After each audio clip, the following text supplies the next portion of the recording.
Welcome to Rules for Retrogrades. I'm your host, Timothy J. Gordon, and this is my YouTube channel. A little bit about myself. I went to both law school and graduate school, corresponding with the two purposes of the show that I'm going to explain for you a little bit.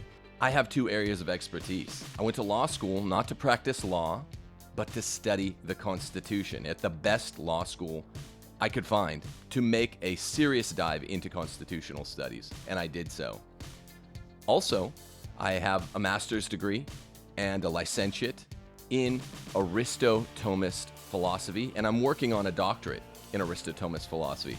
The reason I didn't get the doctorate and I went to law school instead was because my daughter was born there in Rome, where I was studying at the Gregorian Pontifical University, the first Jesuit school in the world, under one of the world's most famous Thomists.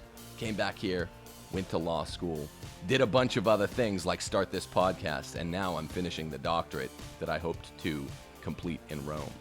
You'll see how this plays out in the two purposes of this show: Catholic perspective brought to the secular world, and a faithful Thomistic perspective reintroduced into the church. I have 6 kids. I have a lovely wife, Steph, who many people who watch this program already know, and I am here for the fight.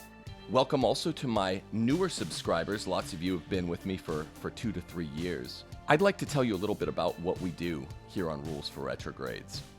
The show is for conservative Catholics. The show is for bold yet obedient Catholics.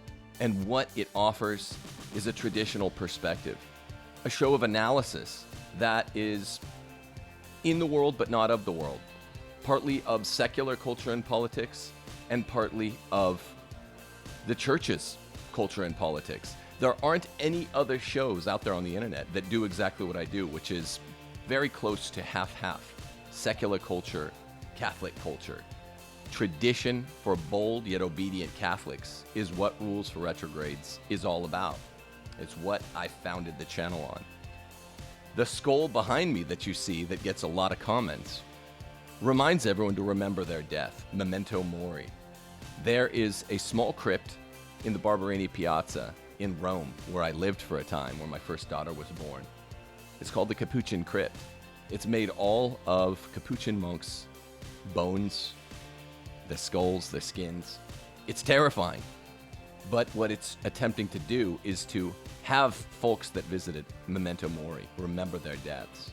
There's a little saying at the end room of the hall.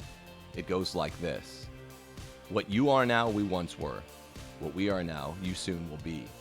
Whether we're talking secular politics or Episcopal Catholic politics and culture, the message here on Rules for Retrogrades is the same. Live life in preparation for death. That's how you live boldly yet obediently. Please follow my channel if you don't already. Thanks for coming in to join me. I think you're going to really get a lot out of what we do here on Rules for Retrogrades. Deus Volt.